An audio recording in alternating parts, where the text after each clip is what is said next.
안녕하세요. 이원재입니다. 네, 1월 9일 화요일입니다. 여기 서울에는 눈이 많이 온다는 예보가 있고 오는 길에 눈을 맞으면서 왔는데 상쾌하네요. 네, 끝내주는 경제, 오늘도 깊이 있는 이야기 시작해 보도록 하겠습니다. 네, 먼저 이준석 신당에서 첫 정책 발표를 했는데요. 이거 우리 끝내주는 경제에서 다뤘던 내용이 관련이 있어서 좀 반갑기도 하고 소개해드리고 싶었어요. 이게 뭐냐면은 첫 정책인데 공영방송 사장 선임 때 임명동의제를 시행하겠다부터 시작해서 이 방송에 대한 이야기를 했어요. 공영방송 KBS, MBC죠. 어떻게 개혁할지 얘기했는데 사장 임명할 때 임직원들이 거부할 수 있게 해주겠다. 이 얘기를 처음으로 했습니다. 신선하죠? 보수 정치인이 하는 얘기로는. 그리고 그 KBS, EBS 수신료를 지금 받아서 운영을 하고 있는데 수신료 없애겠다. 그럼 뭘 가지고 운영하냐? 세금을 지원하겠다. 이렇게 얘기했거든요. 근데 생각해보면 BBC, 영국의 BBC나 일본 NHK 조금 국영방송 성격의 공영방송들이 그런 역할을, 그런 재원으로 운영을 해요. 그러면서 더 공익적인 역할을 하죠. 그런 모델 이야기를 한 거, 이것도 신선했습니다. 그리고 여러분들 잘 모르시는 분들 많을 텐데, KBS 같은 경우에 아직도 피자나 분유 광고 같은 거 제한이 있어요. 왜냐하면 어린이들한테 너무 고열량 제품을 권하면 안 된다 그래서 광고 제한이 있고요. 분유 같은 경우도 모유수유 촉진해야 된다고 광고 제한이 있는데 이런 규제는 없애겠다. 그래서 OTT, 넷플릭스 이런 데하고 지금 상대도 안 되지 않냐, 공영방송이. 그냥 이런 거 없애고 광고 많이 받아서 돈 벌어서 경영 잘해서 경쟁하도록 하겠다. 이렇게 화끈하게 얘기를 했습니다. 일단은 정책 논쟁을 하는 건 좋은 겁니다. 여러분 그 정치를 보실 때요. 정책 논쟁이 있는 정치는 좋은 정치예요. 그 논쟁에 대해서 내가 찬성할 수도 있고 반대할 수도 있습니다. 어쨌든 근데 정책을 얘기해야 실제 우리 삶에 영향을 주는 정치가 되거든요. 그래서 딱 눈에 띄더라고요. 요거 좀 잘 지켜보면 좋겠고, 이 내용은 사실 이정환 슬로우니스 대표님이 국내 최고의 전문가거든요. 이번 주 목요일에 나오시니까 같이 한번 요 조금 더 자세히 다뤄보는 시간 가져보도록 하겠습니다. 네, 이제 본격적으로 경제 얘기 말씀드릴게요. 경제 전망이 여기저기서 나오고 있는데, 한국금융연구원, 산업연구원, 대외경제정책연구원 이런 데들과 제가 쭉 보고 있었는데, 이번에 정부에서 또 2024년 경제정책 방향이라고 해서 경제 전망이 나왔네요. 짤막하게, 여러분들 바쁘실 테니까 짤막하게 요약해 드리겠습니다. 우리가 자동차를 몰 때 엑셀을 처음에 주차장에서 엑셀 밟아서 출발하기 시작하면은 처음에 한 10km 정도 되기까지는 차가 움직이는 것 같지 않잖아요. 움직이는지 안 움직이는지 이러다가 한 20km 되기 시작하면 그래도 앞으로 가고 있네. 이런 느낌이 들죠. 그런 느낌이라고 보시면 돼요. 올해 그래도 작년에 비해서 경제가 움직이기 시작하는 것 같이 느껴질 거다. 왜냐? 작년에 경제 성장률이 1.4% 정도였던 것으로 보이는데 확정치는 이제 나중에 발표될 텐데 그 정도 될 걸로 보입니다. 근데 올해는 2%는 넘을 것 같다. 그럼 이제 이게 아주 부족하진 않아도 차가 움직이기 시작하는 정도 느낌은 들 거다. 이런 얘기입니다. 특히 대기업들에게 좋은 소식이에요. 반등의 기회가 될 수 있다. 이런 얘기인데요. 왜냐하면 설비 투자가 반전됩니다. 설비 투자가 작년에 마이너스였어요. 설비 투자가 마이너스라는 거는 특히 이제 우리나라 같은 경우 제조업 기업이 많기 때문에 반도체나 자동차 공장 설비를 늘리는 걸 기업들이 잠시 딱 이렇게 중지를 해가고 있다. 이런 느낌이기 때문에 굉장히 좋지 않거든요. 작년에 근데 마이너스였는데 올해는 플러스로 상승 반전되기 때문에 요거는 좀 좋은 이 소식인 것 같아요. 그리고 특히 자동차 같은 경우는 전기차 같은 친환경차 투자가 늘어날 걸로 보이고, 그리고 반도체, 우리 삼성전자가 있잖아요. 이쪽은 AI 붐 때문에 반도체 수요가 늘 걸로 보여서 그쪽 투자가 늘 것 같다. 이런 전망이 나오고 있습니다. 그리고 우리 기업들한테 더 좋은 소식은 수출이 상승 반전된다는 겁니다. 작년에 수출이 마이너스라서 굉장히 큰 충격을 줬었죠.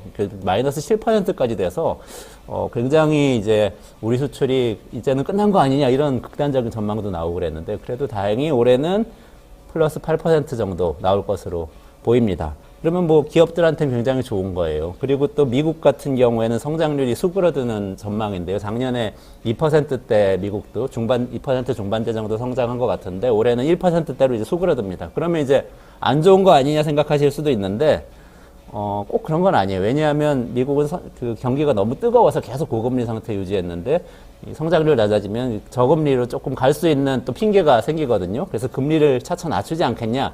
이런 전망이 나오는데 금리 낮추면 또 우리 기업이나 또 우리 투자자들한테는 좋은 소식이죠. 그러면 삼성전자, 현대자동차 또 투자자들 이런 분들한테는 이게 좋은 소식인데 우리 서민들한테는 어떻게 되냐? 이게 좋지가 않아요. 그래서 민간 소비 증가율이 사실은 굉장히 서민들한테 중요한 지표거든요. 우리가 밖에 나가서 쓰는 돈, 이게 민간 소비에 잡히기 때문에 그래요. 자영업자분들, 소상공인분들은 바로 느끼죠. 이 민간 소비 증가율이 작년에 낮아가지고 굉장히 힘드셨는데, 작년에 한 2% 정도 그 성장을 했던 것 같거든요. 근데 또, 올해도 그 정도 될 것 같아요. 근데 정부 전망치가 2.0%이기 때문에 제 생각에는 그보다 낮아질 수도 있습니다. 희망사항이 좀 담겨 있을 수가 있기 때문에 올해도 민간 소비로 봤을 때는 자영업자분들 중심으로 해서 중소기업, 내수기업들 어렵다 이렇게 생각할 수 있고, 특히 충격적인 거 건설 투자가 마이너스로 예상됩니다. 건설 투자는 사실은 일자리에 굉장히 많은 영향을 끼쳐요. 우리가 그 정부에서 고용 전망 발표하고 실적 발표할 때 삼성전자 일자리, 현대차 일자리가 큰 영향을 끼치는 거 아닙니다. 여러분 중요한 게 건설 현장 일자리하고 사회복지 부문에 돌봄 일자리 이런 것들이 일자리 숫자가 굉장히 많이 왔다 갔다 하거든요. 건설 투자가 마이너스 1.6%까지 나올 거라고 정부가 전망을 했는데, 그러다 보니까 일자리 숫자도 작년에 한 32만 개 늘었거든요. 근데 올해는 한 23만 개 늘어나는 걸로 이렇게 좀 다운됩니다. 근데 사실 재작년에 80만 개 늘었어요. 그러니까 재작년 80만 개에서 올해는 20만 개 정도로 굉장히 좀 냉기가 많이 느껴지는 그런 고용시장이 될 것 같습니다. 물가도 조금 수그러들지만 계속 상승할 걸로 보입니다. 2.6% 상승하는 걸로 예측이 됐어요. 작년보다는 좀 더 나은 한 해가 돼야 될 텐데 저는 이렇게 될 것 같아요. 제가 네 글자로 요약해 봤거든요. 아따 운냉. 이거 어떠세요? 아랫목은 따뜻한데 운목은 냉랭하다. 이런 얘기입니다. 정부가 좀 중요한 역할을 해서 운목까지 온기가 전달되도록 해주면 좋겠습니다.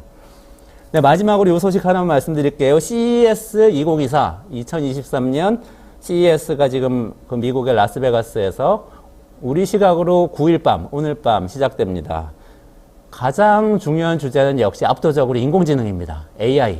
이 중심이고요. 모든 산업에 AI가 스며드는 한 해가 될 거다 이렇게 전망이 나오고 있고요. 근데 이것만이 아니고 많이 드러나진 않았지만 지속가능성과 인간안보라는 주제가 또 깔려 있어요. 이 주제들은 지속가능성은 친환경, 지구의 지속가능성을 이야기하는 거죠. 그리고 인간안보는 사실 인권이나 삶의 질이나 노동권 같은 걸 얘기하는 거거든요. 그러니까 인공지능이 우리의 삶의 그 편리함을 높여주고 경제를 성장시키는 건 넘어서서 환경적 가치나 사회적 가치도 좀 구현하도록 해보겠다 이런 이야기를 가지고 이 전시회가 시작이 됩니다. 요거 좀 잘 지켜봐서 우리 기술 동향이 어디로 가고 있는지 살펴보면 좋을 것 같습니다. 네, 오늘의 런치 타임 여기까지입니다. 네, 바로 이어서요. 오늘은 연초에 북쪽에서 들려온 포성에 대해서 이승원 이 평론가님 모시고 한번 이야기를 나눠보려고 합니다. 끝내주는 세계 시간인데요. 북한에서 연평도 북방에 포탄을 쐈죠. 그래서 북한에서 지금 어떤 일이 벌어지고 있고 우리한테 어떤 영향을 줄까, 특히 경제에 어떤 영향을 줄까 좀 이야기 나눠보도록 하겠습니다. 네, 평론가님 안녕하세요. 네, 안녕하세요. 네. 이승원입니다. 제가 예전에 아주 젊을 때 지금도 안 젊어요? 저 지금도 젊지만 옛날엔 더 젊었어요. 아, 그랬군요. 네. 월스트리트에서 일한 적이 있어요. 미국의 네네, 맞아요. 투자 회사에서 일했었는데 그때 블룸버그 단말기라고 옛날이라서 거기에 막 뉴스 속보가 네네, 뜨면은 주식시장에 영향 좋은 뉴스들을 막 골라가지고 정리해서 보고서 쓰는 게 제 일이었어요.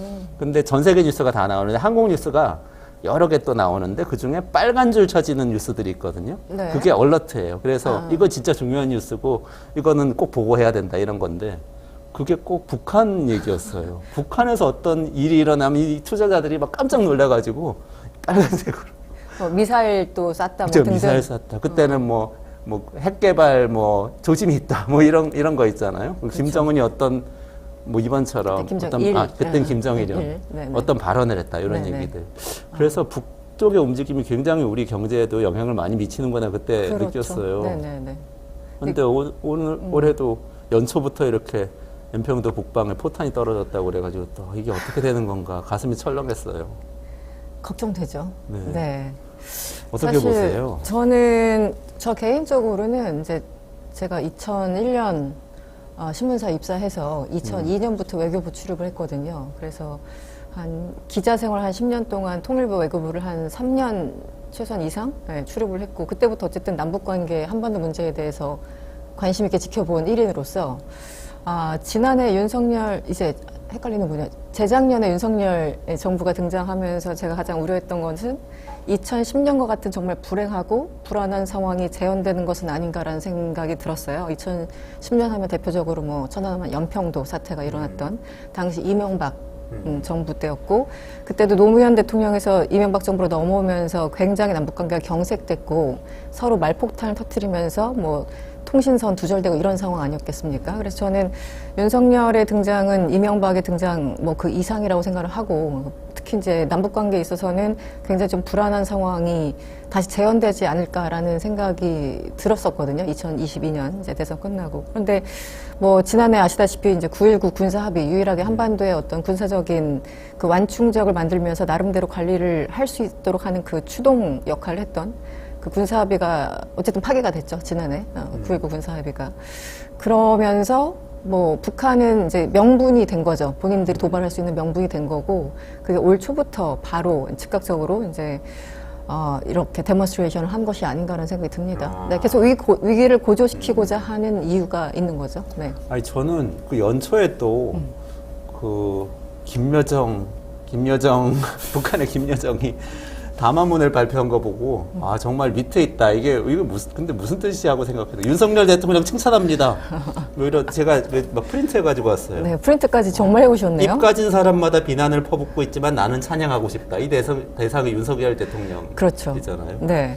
그러면서 막 비아냥거리듯이 또 문재인 대통령은 교활했다. 뭐 이게 속내를 숨기고 뭐 얘기를 해서 힘들었는데 오히려 잘 됐다. 뭐 이런 얘기를 또 했어요. 북한의 담화문이나 뭐 이제 연설문 이런 걸 보면은 우리는 이제 정치부 기자들이 정치인의 언어를 해석하기 위해서 뭐 행간을 읽고 그렇잖아요. 근데 북한의 담화문이나 성명서는 그럴 필요가 없어요. 행간이 없고 그냥 직설적이에요. 그래서 그냥 들리는 대로 이해하면 되는구나. 그리고 속내를 굳이 감추는 것은 이제 몇몇 문장, 뭐 전략적인 부분에 있어서 좀 그런데 김여정 신년 메시지가 대단했죠. 기본적으로 문재인과 윤석열 동시에 이제 비방하는 것이었고, 동시에 조롱하는 것이었는데, 어쨌든 문재인 전 대통령은 참 영특하고 교활한 사람이었다. 어리숙한 채 우리한테 달라붙어서 평화 보따리를 내밀면서 뒤로는 자기 것 챙겼다라고 하면서 이제 문재인 대통령을 엄청나게 비판했고요. 그래서 이제 우리가 뭔가 전략적으로 계속 발전하고 있었는데 문재인이라는 한마디로 영특하고 교활한 사람 때문에 우리가 이제 국방력을 강화하지 못했다라면서 이제 일단 문재인 대통령이 욕을 했고요. 그 다음에 지금 말씀하신 분이죠. 이제 윤석열 대통령을 비판하고 조롱하고 이런 내용들이었는데요. 사실은 앞으로 이제 본인들이 어떻게 하겠다는 얘기를 말 그대로 신년 메시지, 뭐 대략 2천세였다고 합니다. 그래서 김여정이 아주 직설적이고 노골적인 발언을 통해서 본인들이 향후 어떻게 해 나갈 것이라는 것을 그냥 보여준 것이 아닌가 싶어요. 네. 도발하겠다 하고 미리 얘기한 거다 이렇게 볼 수도 있는 거예요. 그 신년 메시지가 2일 날 있었고 도발이 5, 6, 7일 3일간 연속적으로 발생하지 않았습니까? 그래서 이제 이제 북방에서 NLL 위쪽으로 이제 폭탄을 투하하고 뭐 사격하고 이런 훈련을 했던 건데 5, 6, 7일 3일 연장하면서 이제 2일 날 본인들의 말이 그냥 말이 아니라 행동으로 옮기겠다라는 것을 이제 그대로 연결시켜서 보여주는 어떻게 보면은 북한의 전형적인 모습이기도 합니다. 네네.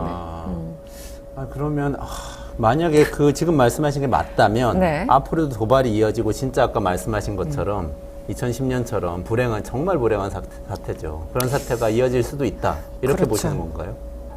뭐 최악의 경우 그렇습니다. 최악의 경우. 2010년은 전 그때 또 기획재정부에 출입하고 있었어요. 2009년, 10년 이때였는데 기재부에 있는데 갑자기 연평도 이제 포격 사건이 나서 그때가 약간 퇴근 준비하고 있었나 뭐 하여튼 그런 시간이었던 걸로 제가 기억합니다. 어렴풋이 오후였어요. 어쨌든 그래서 왜냐면은 저도 이제 2000년대 초반부터 남북관계 여러 가지 뭐 장관급 회담도 취재하고 했지만 이렇게까지 직접적으로 사람이 사망하는 비극적인 상황 그리고 남한 실제 영토를 포격하는 상황은 굉장히 충격으로 왔었거든요. 2010년 당시.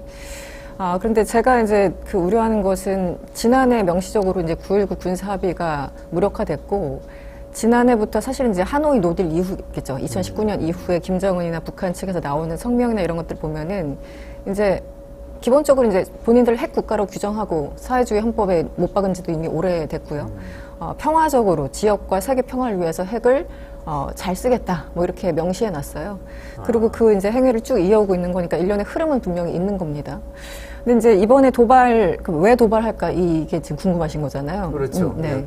그러니까 지금 어쨌든 본인들은 이거는 도발한 게 아니고 정상적으로 훈련한 거고 남한 영토로 영해로 쏜 것도 아니고 그렇다고 얘기를 하고는 있어요. 아예 안 썼다는 얘기도 있고 뭐 폭죽을 터뜨렸는데 착각했다 뭐 이런 얘기도 있고 진상이 어떤 겁니까 일단 그 부분을 말씀드리면 김여정이 지난 7일에 이제 또 성명을 발표해서 우리는 그냥 이제 폭약 정도 소리만 냈을 뿐인데 뭐 그 남한에서 여기에 대해서 겁먹고 한마디로 오버한 거다 이렇게 이제 그 성명을 낸 거예요. 근데 실제 보면은 이제 전문가들이나 국방부 발표에 따르면 폭격, 사격 실질적으로 그 실험을 했고요. 훈련하고 그러니까 시험 발사가 있었고. 그리고 폭약도 터트리긴 터트렸어요. 그러니까 그걸 이제 섞어서 얘기한 거죠. 그러니까 김여정은 절반의 진실만을 얘기했던 것이고, 그래서 이제 헷갈리라고 얘기를 하는 거고, 그래서 우리 국방부에서는 저급한 심리전이라고 이제 맞대응하면서 실제 싸놓고 지금 남남 갈등을 유발하기 위해서 저렇게 심리전에 나서고 있다 하지만 우리가 이제 정찰 자산이 있고, 확실하게 그 연평도 부근에서 그 굉음도 들렸기 때문에 훈련과 이 도발이 분명히 있었다라고 이제 하는 거죠. 근데 어쨌든 그 NLL 이북 쪽에서, 그러니까 예전에는 완충 지역이어서 할 수 없었던 그 지역에 이제 훈련을 했기 때문에 이제 첫 번째는 그겁니다. 9.19 군사 합의가 확실하게 깨졌다라는 것을 몸으로 보여주는 게 첫 번째였던 거고요. 깨졌다라는 게. 네. 두 번째는 사실 이제 한미 겨냥한 거죠. 왜냐면 우리 한미도 뭐 을지훈련부터 해가지고 계절별로 여러 가지 훈련을 하지 않습니까? 그리고 이제 윤석열 정부 들어서는 전력 자산도 여러 번 더 오고 훈련의 어떤 강도나 이런 이렇게 질, 양 면에서 확대되고 있는 것도 사실이고. 근데 오늘 이번에 윤석열 대통령이 신년사에서 뭐라고 했습니까? 올해 상반기에는 훨씬 더, 그러니까 확장 억제 전략을 위해서 한미 간에, 모든 준비를 상반기에 마칠 것이다 얘기를 했고요. 그리고 지난해 이미 한미 간에 핵 관련해가지고 이제 서로 컨설테이션 하는 그 그룹이 있거든요. 거기서 올해 8월에 핵 전략 시험을 하겠다 이렇게 얘기를 했어요. 그러니까. 뉴클리어 컨설테이티브 그룹. 맞습니다. NCG. NCG 맞습니다. 네. 그래서 8월에, 그러니까 윤석열 대통령은 이렇게 얘기합니다. 북한의 핵 미사일 위협에 대비해서 한국형 삼축 체계를 더 강력히 구축하겠다. 그리고 올해 상반기까지 증강된 한미 확장 억제 체제를 완성하겠다. 얘기를 했어요. 그리고 이제 작년 말에 합의한 것은 올해 8월에 핵 관련해서 핵 작전 관련해서 훈련하겠다. 그러니까 지금 쉽게 말하면 북한이 겁먹은 거예요. 왜냐면은 실질적으로 한미 간의 훈련을 더 이제 가속화하고 있고 확대하고 있고 조금 더 훈련을 한마디로 좀 이전에 비해서는 강도 높은 훈련을 하려고 하니까 북한 입장에서 당연히 겁먹죠. 네. 그러니까 김여정이 겁먹었다.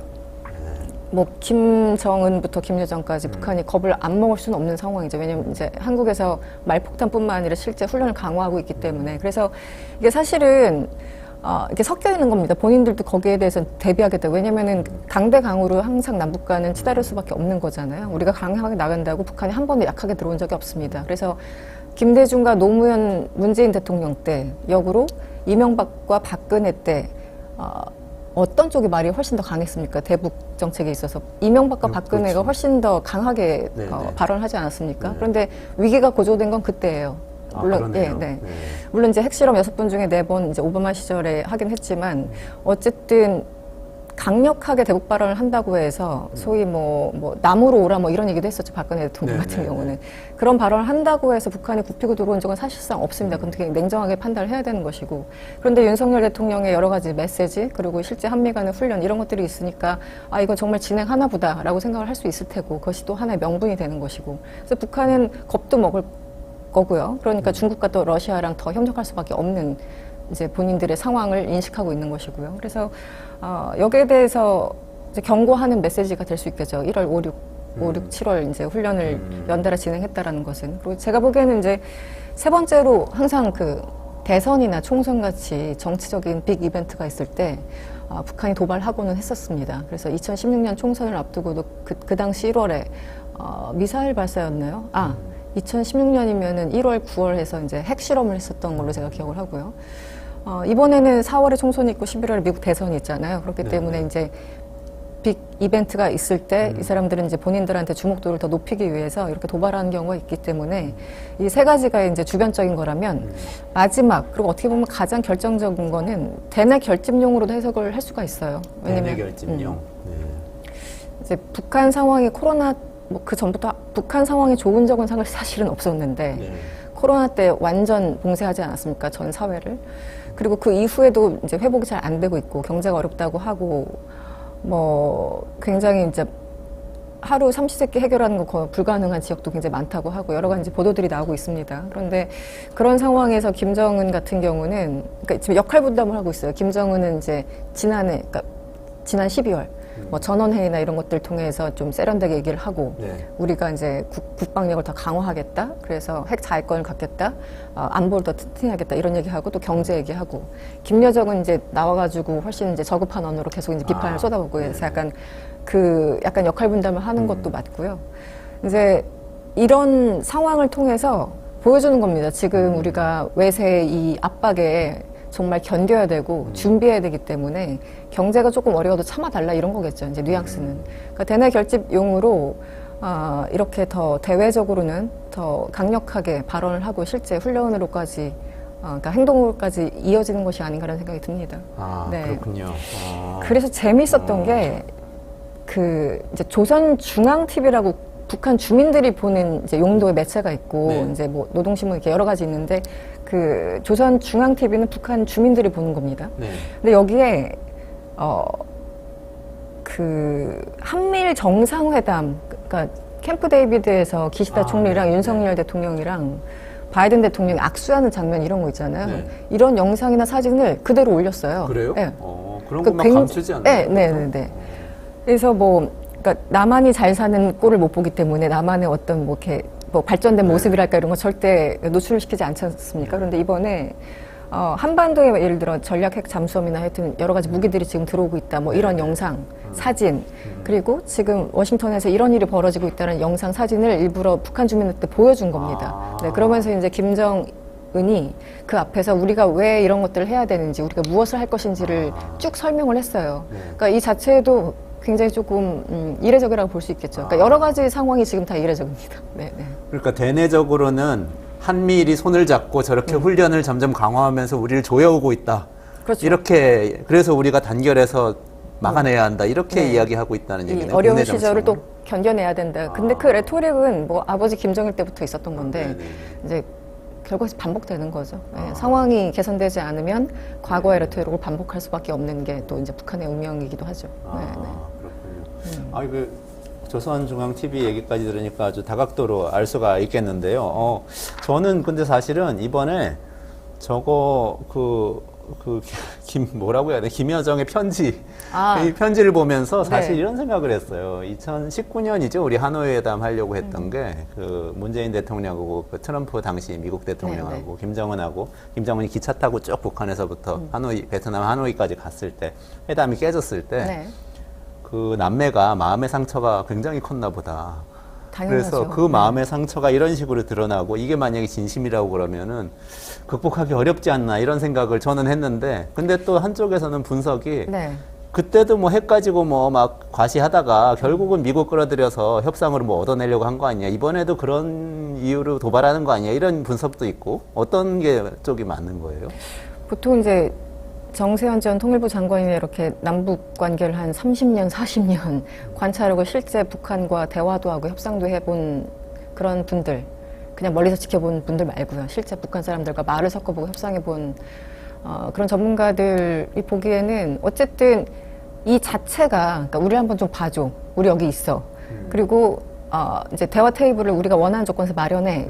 이런 어떤 주목을 끌기 위해서 대화를 원하니까 도발한다. 이제 이런 설명을 이제 쭉 많이 하셨는데, 실제 지금 그렇기도 하고요. 그런데 또 일각에서 보기에는 지금 말씀하신 그 하노이 회담이 워낙 중요했습니다. 하노이 회담이 너무 중요했고, 소위 말하는 북한 입장에서는 최고 존엄이 그 당시 한 60시간이었습니까? 몇 시간을 하여튼 기차를 타고 하노이까지 갔는데 노딜로 왔잖아요. 그래서 그 이후에 내상이 워낙 심했습니다. 그래서 이제 그게 19년이고 벌써 한 4년, 5년 지나고 있는데, 그 이후에는 이제 북한이 마음을 먹기 시작했다는 거예요. 이제 트럼프와도 깨지고, 그래서 이제 문재인 정부가 뭔가를 좀 할 거라고 생각했었는데 문재인 정부도 굉장히 소극적으로 대응하고 있고 그래서 우리가 타밀프루 하나 북한에 보내는 것도 유엔사에서 막아서 못 보낼 정도로 인도주의적인 지원조차도 유엔사에서 막았거든요. 사실은 미국에서 막은 거죠. 타밀프루도 막았어요. 타밀프루도 막았습니다. 그리고 철도 연결하는 거 한번 가서 좀 보겠다고 했는데 그것도 유엔사에서 다 막았어요. 그러니까 문재인 대통령이 그 정도는 뚫고 나갈 거라고 생각을 했는데 북한이 그것도 이제 안 하니까 문재인 대통령에 대해서도 이렇게 교활하고 뭐 이런 욕을 지금 하는 거겠죠. 그러니까 그들의 내재적인 논리를 제가 설명을 하는 겁니다. 그래서 지난해 러시아와 이제 푸틴 대통령을 만났잖아요. 김정은이 가서. 그 당시 러시아와 북한의 정상회담이 확실한 계기라고 보시는 분들이 꽤 많아요. 왜냐면 그때 실제 무기 협력에 대해서 얘기를 하고 실제 지금 우크라이나 이런 데서 북한제 뭐 미사일 뭐 등등이 발견되고 있지 않습니까? 그래서 확실하게 이제는 북한은 한반도에 대해서 혹은 미국에 대해서 좀 이걸 접었구나. 그것이 러시아와의 정상회담에서 가장 이제 확실하게 보여준 것이 아닌가. 그게 굉장히 중요한 정치적 이벤트였다고 보시는 분들이 많습니다. 그래요. 그러면은 뭐 지금 미국 대선 시즌이 오니까 네. 트럼프가 당선되면 또 한 번 또 뭔가 협상에서 얻어낼 수 있지 않을까 이렇게 생각하고 계획적으로 도발하는 거다 이런 분석은 일리가 없어요. 저는 그것도 여전히 남아있다고 봅니다. 남아있고요? 네네. 근데 지금 저희가 시간이 많이 없죠? 지금 한 3, 4분 남았는데. 3, 4분. 그럼 이거 말씀드릴게요. 제가 지난주에 가장 흥미롭게 본 거는 북한이 기시다 총리에게 위로, 이제 지진이 나서 위로 전문을 보냈는데 소위 북한의 최고 존엄이 직접적으로 이렇게 레터를 보낸 건 처음입니다. 네. 그전엔 이제 김영남 상임위원장 이런 이제 사실상 이제 2인자, 3인자 이런 사람들이 보냈을 뿐이지 저는 북한이 김정은이 직접 기시다한테 극존칭을 쓰면서 호칭하면서 위로의 말을 전한다고 할 때 이게 정말 재밌는 뉴스라고 생각을 한 거예요. 극존칭을 썼어요. 네. 뭐 그전에는 뭐 일본 놈이니 뭐 이렇게 뭐 다른 발언을 하다가 최근에 특히 막 험악하게 얘기했죠.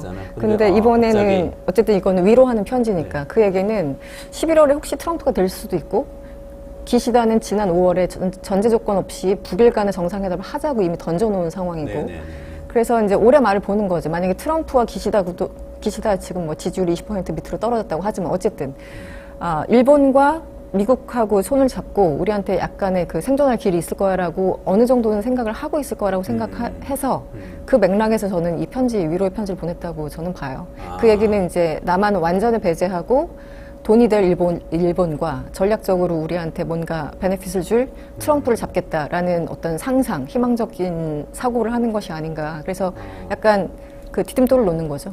그렇군요. 그러니까 트럼프 대통령 당선에 대비해서 어쨌든 계획적으로 상당히 전략적으로 이런 도발과 담화문 발표를 뭐 남매가 역할 분담을 해서 공식적, 비공식적으로 해가고 있는 것일 수 있다. 이런 분석이시네요. 굉장히 명쾌하고 흥미롭네요. 한 가지만 더 좀 여쭤볼게요. 김정은 위원장이 따님을 그렇게 딸을 대동하고 계속 나오는데 이거는 어떻게 봐야 되나요? 이게 국내 정치하고 관련 있는 거예요, 그것도? 처음 등장한 게 2022년 11월 ICBM 화성 17형을 처음으로 발사했을 때 김정은의 손을 잡고 굉장히 다정한 모습으로 등장했습니다.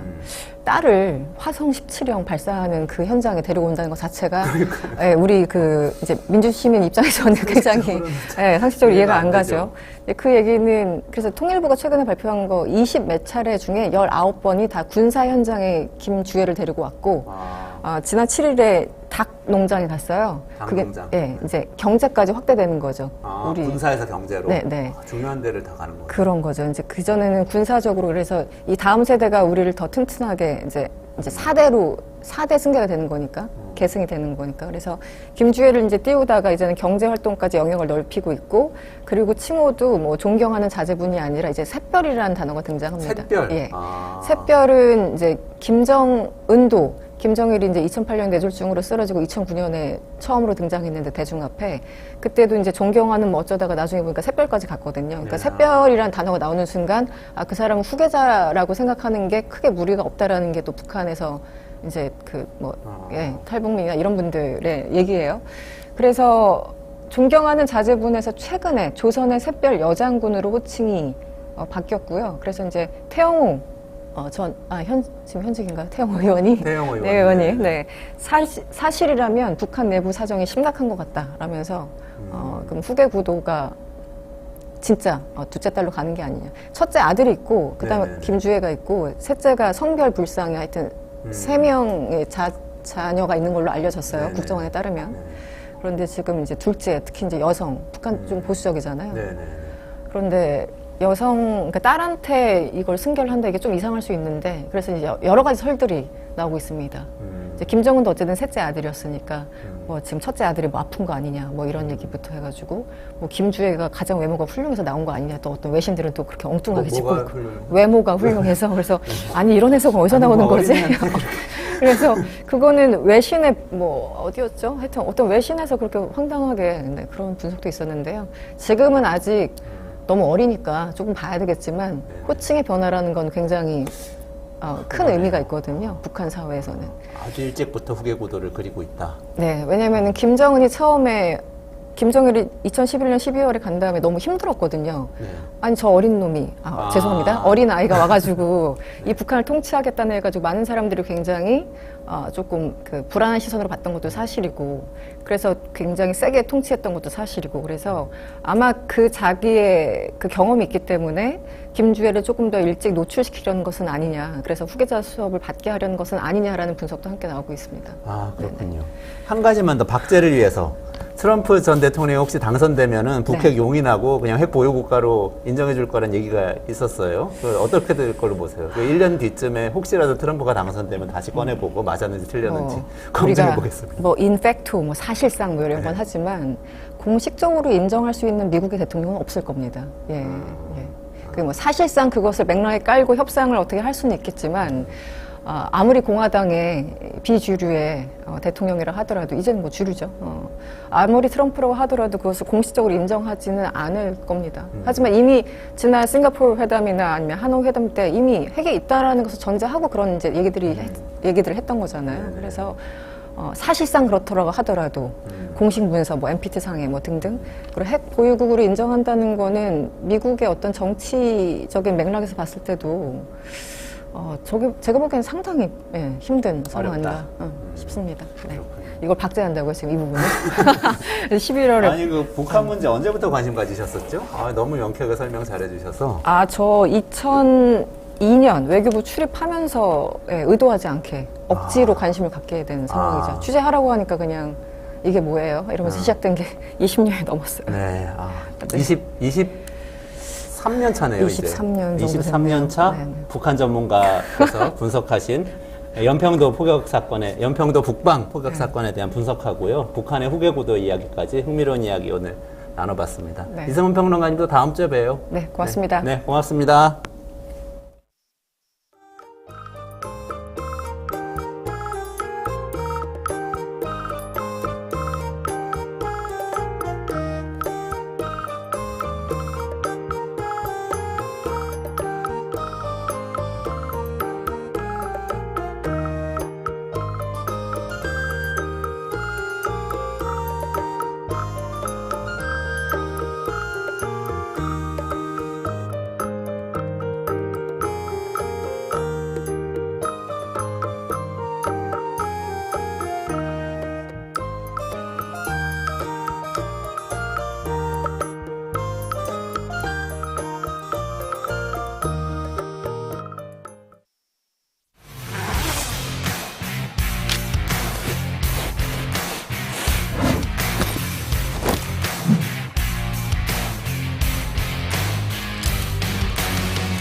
주식 평가 방법이 사용되고 있어요. 다 들어봤죠, 이거? 이건 기본이잖아. 이거 모르는 사람 있어? 자, PAR 뭐야? 하는 거. 그치. 그게 주당 시장.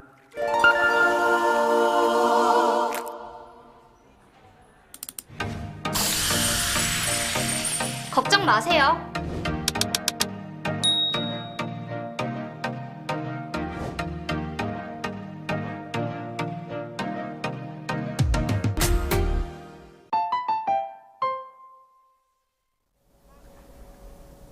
네, 안녕하세요. 우리 경제를 위협하는 가장 큰 변수가 뭐인 것 같으세요? 여러 가지 있지만 사실 전쟁입니다. 우리 경제를 정말 불안하고 힘들게 만들 수 있는 중요한 요소인데 정말 불행하게도 올해는 세계 여기저기서 전쟁의 기운이 일어나서 벌어지고 있는 전쟁도 있고 전쟁이 일어날 것 같은 곳도 있고 아주 많이 나오고 있습니다. 그래서 그 전쟁 이야기 그리고 전쟁과 얽힌 경제 이야기하는 워커노믹스 시간입니다. 최승병 박사님 모셨습니다. 네, 어서 오세요. 안녕하십니까. 네. 오늘은 제가 연초부터 진짜 충격적인 뉴스를 봤는데 네. 이란 이야기였어요. 이란 이야기. 그래서 1월 3일 날이죠. 이란 케르만시의 가셈 솔레이마니 이란 혁명수비대 쿠드스군 사령관 4주기 추모식 거기서 폭탄이 터져가지고 네. 100명 이상이 돌아가셨다는 그런 뉴스를 보고 깜짝 놀랐는데 근데 이게 참 제가 이렇게 좀 공부를 더 해야 되겠다 하고 생각이 드는 게 이게 지금 이스라엘이 팔레스타인 하마스하고 벌이는 전쟁과 연결이 돼 있다는 이야기 계속 나오는 거예요. 이란이 또 뭐 배후로 이스라엘 지목하기도 하고 요거에 대해서 조금 오늘 여쭤보고 싶었어요. 특히 이제 이란이란 나라가 이전에도 네. 계속 어떤 중동에서 분쟁이 일어나거나 할 때 꼭 등장하고 북한하고 관계도 계속 등장하고 그런데 이란이란 나라가 도대체 어떤 나라인지 이 이야기도 좀 여쭤보려고 모셨습니다. 네. 이 지금 중동 정세에서 우리가 꼭 이해해야 될 국가가 역시 이란이라고 생각이 됩니다. 지금 뭐 아무래도 전쟁 그 자체는 이스라엘 하마스 간의 전쟁이 물론 뭐 이스라엘이 최근에 뉴스 보셔서 아시겠지만은 뭐 하마스를 가자지구 북부 정도는 어느 정도 평정을 했다. 앞으로 이제 계속 하마스 잔당들을 정리하기 위해서 노력하겠다라고 하고 있지만은 그 사이에 또 북쪽에서는 이스라엘 북쪽의 국경을 맞대고 있는 국가가 레바논이지 않습니까? 네네. 레바논에는 헤즈볼라라는 굉장히 강경한 무장단체가 있죠. 여기서 계속 공격을 펴고 있는데요. 우리가 이렇게 이스라엘을 괴롭히는 이 수많은 무장단체들의 무기와 돈줄이 어디일까라고 생각을 해보면은 그 뿌리에 바로 이란이 있습니다. 지금 뭐 헤즈볼라가 방금 전 시간에는 우리가 NLL 쪽에서 포격 얘기를 했지만은 이게 완전히 묻힌 얘기가 지금 이스라엘과 헤즈볼라 사이의 포격 얘기입니다. 뭐 헤즈볼라에서도 지금 거기에 하마스 가 있던 하마스 제 넘버 3가 이스라엘 군의 폭격으로 또 죽은 일도 있었고 또 바로 어제 뉴스에서는 그 넘버 3가 어디서 폭격을 당한 거죠? 베이루트 쪽에 있다가 레바논 쪽에 나와 있다가 그걸 또 포착한 이스라엘이 정밀 폭격으로 제거를 했습니다. 그러면 이스라엘이 지금 그 가자 지구만 폭격하는 게 아니고 네, 레바논도 폭격을 하는 맞습니다. 건가요? 헤즈볼라랑 지금 계속 폭격을 주고받고 있기 때문에 이쪽으로도 계속 폭격을 퍼붓고 있고요. 또 바로 어제는 또 헤즈볼라의 또 중요한 지휘관까지 지금 폭사를 시켜갖고 지금 가뜩이나 이 전쟁을 말리려고 하는 미국의 애를 닳게 하고 있습니다. 이런 모든 배후에는 사실상 이란의 무기와 자금이 도사리고 있다고 해도 과언이 아닙니다. 특히 이 지금 이번에 계기가 된 솔레이마니 추모식, 이 솔레이마니가 어떤 사람인지를 알면은 또 이게 굉장히 의미심장한 부분이 있습니다. 이 솔레이마니는 이란의 혁명 수비대 중에서 쿠드스군이라는 이 비정규전과 정보 조직을 담당하는 이런 부서의 수장이었습니다. 네. 그러니까 어떻게 보면은 이 헤즈볼라나 이 가자 지구의 하마스나 이런 무장 세력들에게 사실 싸우는 방법과 무기, 자금을 모두 다 지원해 주던 그 총책임자였습니다. 그러다가 당연히 이게 미국에 의해서 테러 단체의 수장으로 찍혀갖고 지난 4년 전에 이라크에서 폭격을 받아서 죽었죠. 그때 트럼프가 바로 이 우리가 테러 단체의 수장을 제거했다고 굉장히 의기양양하게 이 방송하는 걸 기억하시는 분들도 있을 텐데요.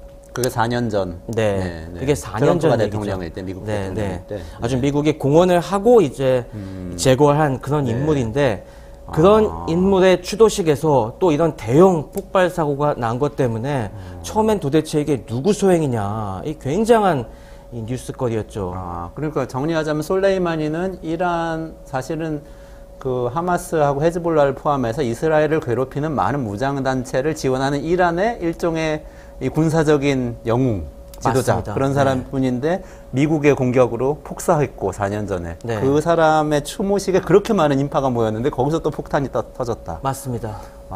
충격적인 사건이에요. 이란 입장에서 봐도 그렇고 네, 그래서 이스라엘 입장에서도 충격적이겠는데. 근데 이게 배우가 누구냐를 놓고서 이제 어마어마한 난리가 났었죠. 당연히 이란에서는 특히 이 솔레이마니가 이란에서는 굉장히 영웅입니다. 네네. 이란 이라크 전쟁 때부터 활약하고 또 수많은 이슬람주의를 수출한 그런 또 혁명 전사로서 굉장히 추앙받는 인물인데 네네. 이 죽음을 죽인 것도 모자라서 죽음을 더럽히기까지 한 이런 정말 이 원수가 돼버린 거죠.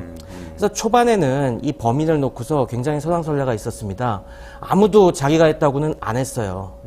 근데 이제 이란 쪽에서는 이스라엘이 뭔가 또 이걸 흉계를 꾸민 게 아닌가 해갖고 초반에는 당연히 이란의 여러 정치가들이 이스라엘에게 보복을 해야 된다 막 얘기를 하고 있었는데 이것도 며칠 전에 IS가 자기들 수행이라고 이제 나섰죠. 아, 근데 또 뭐 IS의 배후에 이란이 있다는 얘기도 있던 것 같던데 그거는 그거는 절대 아니에요? 아닙니다. 그건 아니에요. IS와 그래서 IS가 했다고 할 때 사람들이 IS가 그 옛날에 오사마 빈 라덴 오사마 빈 라덴 쪽이 아니라 네네. 왜 시리아 내전 당시에 이제 극단주의 이슬람 국가를 만들겠다 하면서 수많은 여성들을 이슬람 국가. 이슬람 국가 그 세력입니다. 네네. 요즘은 좀 뉴스에서 잠잠해졌나 싶었는데 이번에 이 폭발 사고 계기를 통해서 다시 존재감을 드러내고 있죠. 잠깐만요. 더 나가기 전에 네. 우리 이란 하면 이제 모르시는 분들도 많으니까 기본적인 거 조금 이제 짚고 넘어갈게요. 이란이 지금 그 인구가 어느 정도 되죠? 이란 인구가 이란 굉장히 많습니다. 이란 인구가 지금 약 한 거의 9천만 가까이 됩니다. 한 8,500만에서 9천만 사이로 보고 있습니다. 굉장히 큰 나라네요. 네, 우리가 흔히 얘기하는 이 중동 북아프리카권에서 네네. 이집트 다음으로 두 번째로 많습니다. 이집트가 한 1억 1천만 명 정도 되고 네네네. 3위가 한 튀르키예가 한 8,500만, 8,400만 정도 되는데 네네. 인구 2위에 굉장히 큰 나라입니다. 경제는 뭐 거기도 산유국이니까 석유 중심으로 이렇게 네, 굴러가는 맞습니다. 건가요? 뭐 경제, 정부 수입에 역시 거기도 반 정도가 석유에서 나오는 전형적인 이제 자원 부국의 형태인데 아무래도 그동안 이슬람 혁명 이후에 경제 제재를 받다 보니까 경제가 많이 성장하진 못했어요. 그리고 이제 자원은 많은데 이걸 충분히 활용하고 있지 못한 국가이기도 합니다. 우리가 원유 매장량으로 따지면은 이제 부동의 1위가 베네수엘라고요. 베네수엘라가 한 3천억 배럴 그 정도고 2위가 사우디입니다. 2위가 한 2,500억 배럴 정도인데 뭐 자료에 따라서 이란이 3위냐 캐나다가 3위냐 뭐 이렇게 왔다 갔다 하긴 합니다만은 대략 한 2천억 배럴 정도가 있다고 하는 뭐 세계 3위 또는 4위의 석유 부국이라고 얘기가 되고 있습니다. 그런데 생산량 자체는 이런 제재 때문에 굉장히 적어요. 보통 사우디가 1년에 한 30억 배럴 정도 생산하는데 이란은 한 10억 배럴 정도 생산하고 있을 겁니다. 그만큼 이제 수출도 많이 못하고 그 자원을 충분히 활용하지 못하고 있죠. 매장량은 많은데 수출은 못하고 네. 있는 거죠. 그게 다 경제 제재 때문인가요? 네, 그렇죠. 이런 테러 지원 문제들 때문에 많은 경제 제재를 받고 있고 자본이 충분히 들어오지 못하니까 이걸 팔지 못하고 있죠. 판다고 해도 대금 떼이기도 쉽고요. 저는 제가 복지정책 연구할 때 그 기억이 있어요. 이란이 전 세계에서 사실 유일하게 전국적으로 기본소득세를 도입한 나라거든요. 네. 사람들이 잘 모르는데 이란 국민들은 다 월 얼마씩 그냥 받아요. 어떻게 받냐? 석유로부터 에너지세를 걷어가지고 그거를 네. 모든 사람한테 그대로 나눠주더라고요. 근데 제가 그때 경제제재에 대해서 알게 됐는데요. 처음에는 2010년 정도였을 겁니다. 기본소득을 그래도 어느 정도 생활에 도움이 될 만큼 줬어요. 네. 근데 경제 제재 너무 심해가지고 계속 그 인플레이션이 너무 심해져서 나중에는 있으나 마나한 없는 거나 마찬가지 제도가 됐더라고요. 맞습니다. 이란이 아무래도 옛날부터 빈곤에 꽤 시달리면서 여러 가지 많은 풍파를 겪은 나라죠. 뭐 기억하시겠지만은 1960년대, 70년대는 팔레비 왕정 때 굉장히 자유주의적인 이런 중동에서도 굉장히 리버럴한 국가로 또 이름이 높았지만은 또 70년대 말에 유명한 호메이니의 이슬람 혁명이 있은 다음엔 또 엄청난 반동으로 굉장히 또 엄격한 이슬람 국가가 된 이런 과정에서 수많은 이제 정치적인 부침이 있었습니다. 그럼 70년대까지는 미국하고 친했겠네요? 굉장히 친했죠. 그러면 당시에 우리나라하고도 가까웠겠네요? 네네. 당시에는 뭐 우리가 오일머니 처음에 개척하던 당시에도 이란이랑 여러 가지 인연이 있습니다. 저희가 뭐 사우디에 건설한 것만 알려져 있는데 뭐 이란도 당시에는 많이 진출하려고 했었죠. 그랬군요. 그러다가 이란 그 혁명으로 네. 호메이니가 들어서면서 반미 국가로 이렇게.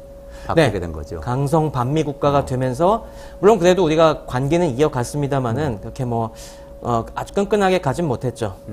그렇군요. 저는 기억이 나는 게 계속 북한하고 뭔가 관계가 있다는 이 소식이 기억이 나요. 네. 요즘은 뭐 3차 핵실험할 때인가요? 이란 과학자들이 와서 핵을 가르쳐줬다. 맞습니다. 네. 이 얘기도 있었던 것 같고요. 아무래도 이란이랑 북한 간의 밀리터리 커넥션은 굉장히 깊습니다. 이게 아무래도 1970년대부터 뭐 사실 이게 거슬러 올라가는데 그 당시 팔레비 왕정 시대부터 5만 군데에서 무기 수입하면서 뭐 북한과 관계가 있었고 특히 이란 이라크 전쟁 때 그 당시 북한이 이란과 이라크 양쪽에 다 미사일을 팔았거든요. 스커드 미사일을 팔면서 그때부터 관계가 좀 돈독해지기 시작해갖고 또 그 뒤에는 아무래도 둘 다 국제사회로부터 테러 국가로 제재받는 입장이다 보니까 동병상련의 처지에서 자기들끼리 많이 의존을 했죠. 그러면서 뭐 이를테면은 북한에서는 미사일 기술을 가르쳐주고 이란에서는 여러 가지 관련된 핵 기초 기술 같은 걸 넘겨주고 또 이제 북핵 개발에 중요한 동력을 제공한 게 파키스탄이지 않습니까? 네. 파키스탄에서 이제 우라늄 원심 분리기 같은 걸 판매하면서 기술을 제공을 했는데 그걸 또 아마 북한이 이란과 공유한 걸로 알고 있습니다.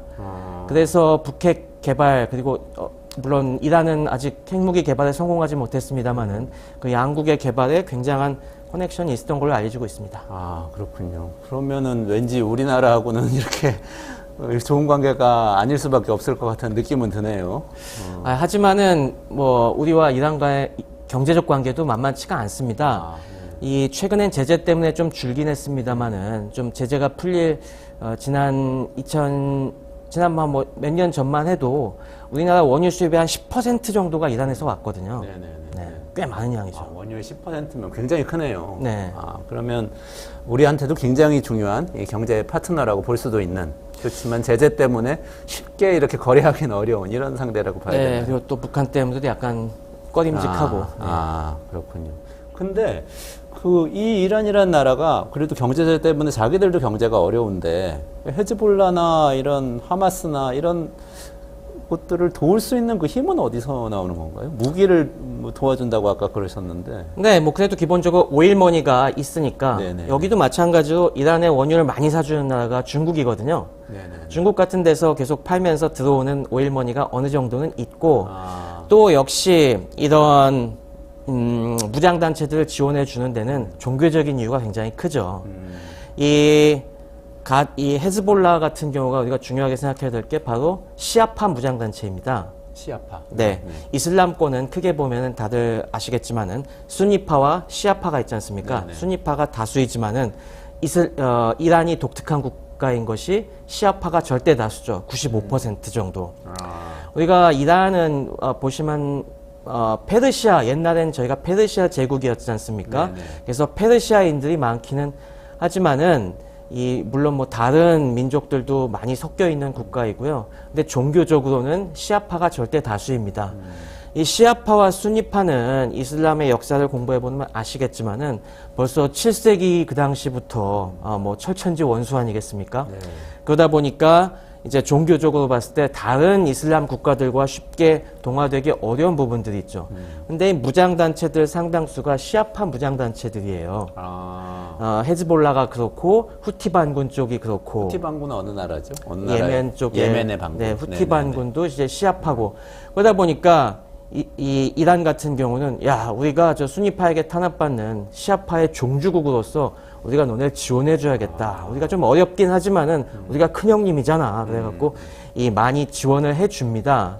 특히 이 이란은 전반적인 기술 수준은 뭐 그렇게 높지 않다고 하더라도 군사기술 측면에선 상당히 그래도 수준이 있습니다. 그래요? 이미 70년대, 80년대부터 자주국방을 위해서 굉장히 투자를 많이 했었고, 이 북한처럼, 북한도 지금 핵 기술, 미사일 기술에선 꽤 높은 수준에 올라와 있듯이 마찬가지입니다. 이란은 보시면은 최근에 우크라이나 전쟁에 드론 많이 수출하듯이 무기 분야에선 꽤 강국이거든요. 그래서 그런 쪽에 여러 무기들을 수출하고 있죠. 거의 뭐 무상 제공하는 거나 마찬가지죠. 그러다 보니까 이스라엘 입장에서는 굉장히 눈엣가시인 겁니다.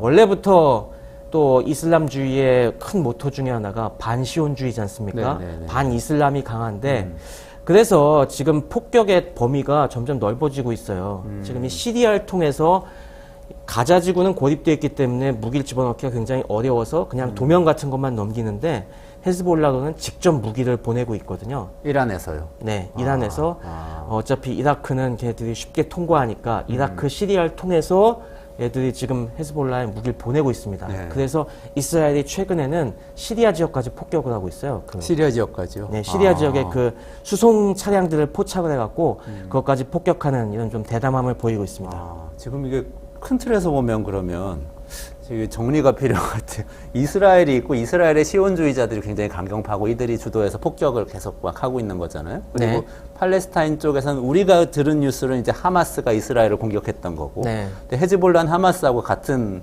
입장에 있는 것 같은데 그렇죠. 또 다수의 온건한 이스라엘 국가들은 이슬람 국가들은 또 지금 뭔가 이렇게 확전되지 않는 걸 바라고 네. 있는 상태인데 이란은 오히려 이제 좀 후티 반군이나 이렇게 후티 반군은 수에즈 운하 같은데 공격하기도 하고 하는 이런 것들, 후티 반군이나 이런 헤즈볼라나 이런 그 강경한 이슬람 반군 단체들 지원하면서 좀 확전을 부추기고 있고 지금 이런 삼각구도 같은 건가요?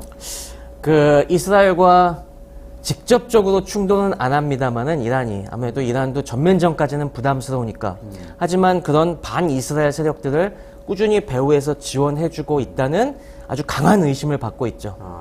그럼 중동 지역에서 분쟁을 볼 때는 네. 뭐를 봐야 됩니까?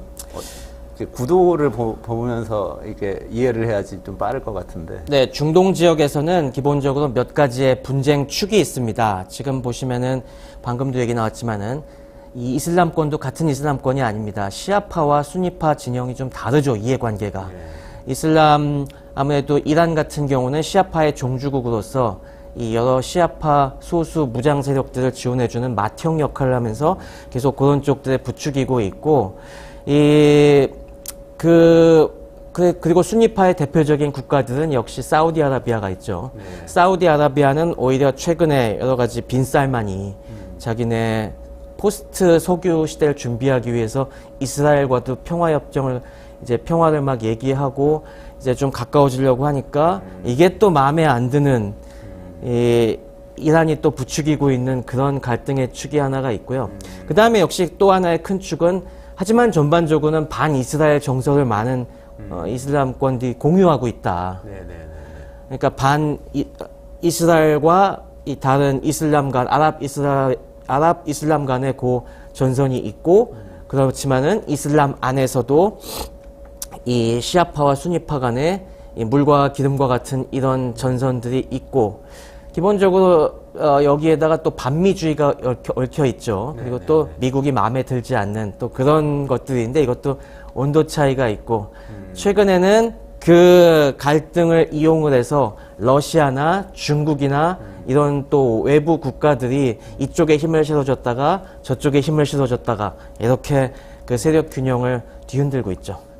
큰 틀에서는 그 세 그룹 정도가 빈살만 팀하고 이 이란 팀하고 이스라엘 팀하고 세 그룹 정도가 막 싸우고 있는 이런 구도 네. 봐도 돼. 거기에 이제 미국이 와서 이스라엘을 도우면서 정리하고 싶어하고 러시아하고 중국은 여기저기 이렇게 왔다 갔다 하고. 네, 거기에 또 하나 주목해 보신다면 튀르키예가 또 요즘 크게 튀르키예 신경을 쓰고 있습니다. 튀르키예도 굉장히 중동의 맹주로서 나서고 싶은 그런 욕구가 있고요. 그리고 튀르키예의 또 중요한 부분은 쿠르드족 문제가 있습니다.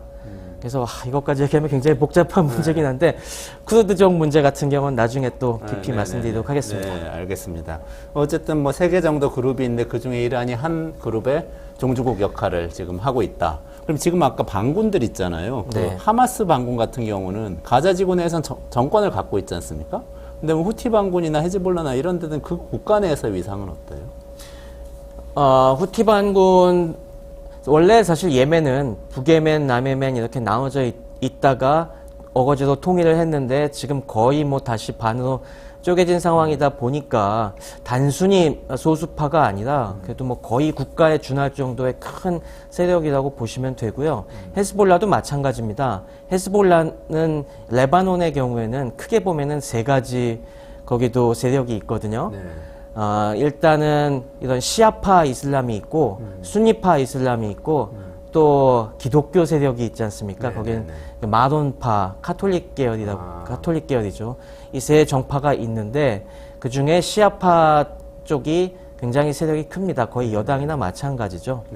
그러다 보니까 이 헤즈볼라가 단순히 작은 무장단체로 생각하시면 안 됩니다. 아, 그렇군요. 그러니까 이게 국가별로도 조금 이게 분쟁이 국가 내에서의 분쟁도 그리고 국가 내에도 또 반영이 돼 있군요. 네, 그 맞습니다. 갈등 구도가. 좋습니다. 이란 얘기로 조금 돌아가서요. 이란 안에서 국내 상황을 조금 설명을 해주시면 좋을 것 같아요. 지금 이런 상황에 대해서 그러면 대부분 국민들이 지지를 해서 우린 다 헤즈볼라 돕고 반이스라엘 하자 이렇게 생각해서 이렇게 되고 있는 건가요? 이란 국민들의 정서는 사실 좀 굉장히 복잡합니다. 이란은 기본적으로 어떤 자유를 좀 갈망하는 그런 사람들도 적지 않습니다. 예전에 60년대, 70년대 그 팔레비 왕정 때는 그러니까 뭐 여성들이 뭐 요즘처럼 차도로 같은 것도 안 쓰고 굉장히 자유분방하게 살던 그런 기억들이 많기 때문에 어떻게 보면은 자유와 개혁을 원하고 있는 국민들도 적지 않은 국가가 이란입니다. 하지만 그걸 정부가 틀어막고 있죠. 이슬람 혁명 이후에 호메이니 혁명 이후에 이제 강력한 신정국가 체제가 성립이 돼 있지 않습니까? 신정국가 체제군요. 네. 그러면 거기는 형식적 민주주의가 없는 건가요? 권위주의 국가인가요? 형식적인 민주주의는 있습니다. 당연히. 그래서 이란은 굉장히 복잡한 특성입니다. 그래서 기본적으로는 신정체제로서 종교 지도자들이 상층부를 장악하고 있죠. 하메네이가 국가 최고 지도자, 이슬람 최고 지도자로서 딱 이 권력을 장악하고 있지만은 밑에 대통령이 있는데 이 대통령 같은 경우는 또 선거로 뽑지 않습니까? 네네. 근데 이게 어떻게 보면은 선거가 약간 불완전한 것이 선거로 입후보 하려면은 이 종교 쪽들의 검열을 다 받아야 돼요. 그래서 이슬람 성향이 어느 정도 증명이 된 사람들만 입후보에서 이 선거를 치를 수가 있습니다. 그러니까 그 이슬람 그 신정체제 틀 하에서 제한적인 그런 민주주의가 구현된 국가라고 볼 수가 있겠죠. 그렇군요. 그러다 보니까 네네네. 그 틀 안에서 좀 개혁을 바라는 쪽과 이제 엄격한 이슬람식의 보수를 고수하고 싶은 세력들 사이에 끊임없이 이 갈등이 있어 왔습니다. 그래서 이제 이제 이란의 이슬람 혁명 이후의 역사를 보시면은 그 당시에 대통령들이 몇 차례 바뀌어 왔는데 이란 같은 경우는 연임까지만 가능합니다. 그래서 8년씩만 이 대통령 재임할 수 있어요. 그래서 계속 그동안 대통령들이 바뀌어 왔는데 네네. 재밌게도 어떤 보수파가 한번 집권하면은 그 다음에 개혁파가 집권하고 이걸 계속 왔다 갔다 하고 있습니다. 그러니까 이란 내에서도 이 개혁파와 보수파들 사이에 이 힘겨루기가 굉장히 역동적으로 진행되고 있는 국가라는 거죠. 그렇군요. 근데 지금은 정권이 보수파 쪽으로 와 있습니다. 네. 그래서 최근에 이란 뉴스가 이쪽에 테러 얘기 나오기 전에는 이 가혹한 여성 인권 탄압 얘기가 많이 나왔지 않습니까? 맞아요. 히잡 시위도 있고 그랬죠. 네, 맞습니다. 그런 식으로 자유를 갈망하는 젊은 세대들, 또 우리 젊은 이란 여성들은 우리 케이팝도 굉장히 좋아하고 뭔가 분출하고 싶어 하는데 이걸 막 종교경찰과 정부가 뜯어 막으니까 그리고 이제 그거에 대해서 항의하다가 막 끌려가서 막 쥐두새도 모르게 죽임을 당하고 이런 문제들이 발생을 해서 큰 시위가 있었지 않습니까? 그랬죠. 네네. 네. 그런 식으로 좀 아직 인권 탄압이 굉장히 심한 국가입니다. 그렇군요. 국민들은 또 경제적으로는 살기 어려운 것 같아요. 세계은행이 이란 빈곤율이 28% 정도 된다 이렇게 추정한 내용도 있고 최근에 뭐 제재 때문에 GDP도 계속 감소하고 있는 것으로 추정이 되고 이런 내용들이 있는데 그러면은 어떻게 보면은 지금 이란 정부는 강경 보수 세력이 정권을 잡고 국민들의 뜻하고는 상관없이 그러니까 무장단체들 지원하면서 그 중동 내에서의 어떤 세력 확장을 노리고 있다 이렇게 이해해도 되는 건가요? 네, 아무래도 그 개혁파들이 집권했을 때는 대부분 여기서의 개혁이라고 하는 건 경제적 개혁 쪽이 큽니다. 아무래도 종교적인 틀 안에서는 벗어나기가 어려우니까요. 그러니까 뭔가 좀 자유주의적인 요소를 많이 도입하고 핵 같은 것도 좀 포기해서 그래서 경제 제재를 풀고 이제 이런 민생을 좀 안정화시키려고 하는 쪽이 큰 열망이 계속 있어 왔다는 거죠. 하지만 지금 강경 보수파들은 우리가 그런데 굴하면 안 된다. 우리가 가오가 있지 하면서 그런 부분을 틀어막으려고 하고 있고, 그러다 보니 계속 지금 문제가 벌어지고 있는 거죠. 지금 최근에 이런 행보에 대해서도 많은 이란 국민들이 좀 불만은 갖고 있을 겁니다. 근데 이거에 대해서 이란 같은 경우는 오히려 이런 민생의 어려움을 감추는 수단으로서 이런 외부 세력에게 그 분노를 돌리려는 시도를 하고 있는 것이죠. 그렇군요. 만약에 그러면은 마지막으로 요거까지 여쭤볼게요. 확전이 가능한가요? 이게 지금 제일 걱정되는 거 확전되는 거잖아요. 네. 지금 지난번에도 말씀드렸다시피 확전을 미국을 비롯해서 많은 외부 국가들이 막고는 있습니다만은 네네. 지금 가능성이 만만치 않습니다. 지금 보신 것처럼 가장 중요한 그 당사자들 이스라엘과 이란 쪽에서 은근히 확전을 바라는 눈치가 있는 것 같아요, 지금. 그러니까 이스라엘 같은 경우도 계속 지금 미국만 안 듣고 헤즈볼라 때리고 시리아에서 막 이란 무기 같은 거 수송 때리고 하는 것이 결국에 네타냐후가 이대로 물러나면은 그냥 정권 내줘야 되거든요. 그래서 질질 끄는 측면이 있는 거고 네. 이란도 전면전은 아니더라도 이런 상황이 뭐 크게 기분 나쁘지 않은 겁니다. 이런 민생의 불만을 갖다가 돌릴 수가 있으니까요. 네. 아무래도 이런 면에서 지금 중동 정세가 올해도 만만치가 않을 것 같습니다. 그렇군요. 이게 참 잘 풀려야 될 텐데, 그럼 어쨌든 지금 구도는 뭐 다른 복잡한 얘기가 있지만 이스라엘의 시온주의자 네타냐후를 중심으로 해서 자기 정권을 지키려는 이 극단주의자들과 이란의 강경 보수 세력, 여기도 자기 정권을 유지하려는 이 세력이 맞습니다. 정면 충돌을 향해서 가고 있다. 좀 안 하면 좋겠는데. 이런 자기들 상황. 손에 피는 덜 묻히고 하지만 그런 식으로 뭔가의 민심이 다른 쪽을 바라보게 국내가 아닌 이 외부의 적을 향하게 돌리려는 노력을 계속하고 있다고 보시면 되겠죠. 그렇군요. 충돌이 커지면 경제에 끼치는 영향이 만만치 않을 텐데요. 네, 맞습니다. 걱정이 많이 됩니다. 오늘 일단 여기까지 좀 진행하고 네. 다음 주에 또 더 여쭤봐야 될 것 같습니다. 네, 알겠습니다. 네네네. 다음 시간에 더 재미있는 얘기로. 네, 오늘 정말 중요한 말씀 해주셨는데 최 박사님, 네, 고맙습니다. 네, 감사합니다. 수고하셨습니다. 네, 워커노믹스 끝내주는 세계 두 가지 이야기 다 좀 오늘 어두운 이야기이고 전쟁과 안보에 대한 이야기라서 좀 마음이 무겁습니다. 그렇지만 또 우리가 급변하는 경제에 제대로 대처를 하려면은 죽고 사는 문제인 전쟁 얘기, 안보 얘기 안 할 수가 없습니다. 좀 잘 지켜봐 주시고요. 오늘 이야기 좀 의미가 있으셨으면 그 끝내주는 경제 링크, 카톡방, SNS 잘 공유해 주셔서 더 많은 분들이 좀 들으실 수 있게 도와주시면 감사하겠습니다. 저는 내일 낮 12시 반에 다시 찾아뵙겠습니다. 고맙습니다.